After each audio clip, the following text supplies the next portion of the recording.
ଏଠି ସକାଳ ସମୟରେ ଆମ ଘର ପାଖ ବିଲଗୁଡ଼ା ହଳ କରୁଥିଲେ। ଆମେ ଦେଖିଲାରୁ ଆମେ ବି ଆମ ବିଲ ହଳ କରିଲୁ। ଇଏ ଆମ ଗାଈ ପୁରା ଦୁର୍ବଳ ହେଇଯାଇଛି।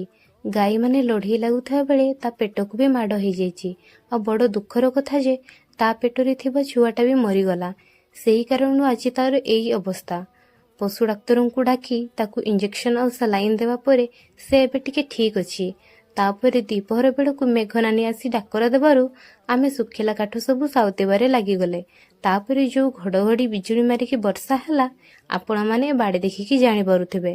ପାଣି ପୁରା ଭର୍ତ୍ତି ହେଇଯାଇଛି ଚାରିଆଡ଼େ। କେତେ ଜୋରରେ କାଦୁଅ ବି ହେଇଯାଇଛି। ଆମେ ଗତକାଲି ସନ୍ଧ୍ୟାରେ ପରିବା ମଞ୍ଜି ସବୁ ଲଗେଇଥିଲୁ।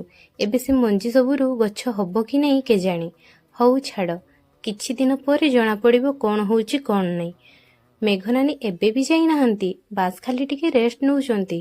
ଆଉ ରେଡ଼ି ବି ହେଉଛନ୍ତି ସେକେଣ୍ଡ ରାଉଣ୍ଡ ବର୍ଷିବା ପାଇଁ। ଆଉ ଏଠି ଆମ ଆମ୍ବ ସବୁ ଝଡ଼ିଗଲା। ତାପରେ ଆମ୍ବ ଗୋଟେଇ ସାରି କୁକୁଡ଼ାମାନଙ୍କୁ ମୁଁ ଖାଇବାକୁ ଦେଇଦେଲି। ଆଜି ପାଇଁ ଏତିକି, ରହୁଛି। ଜୟ ଜଗନ୍ନାଥ।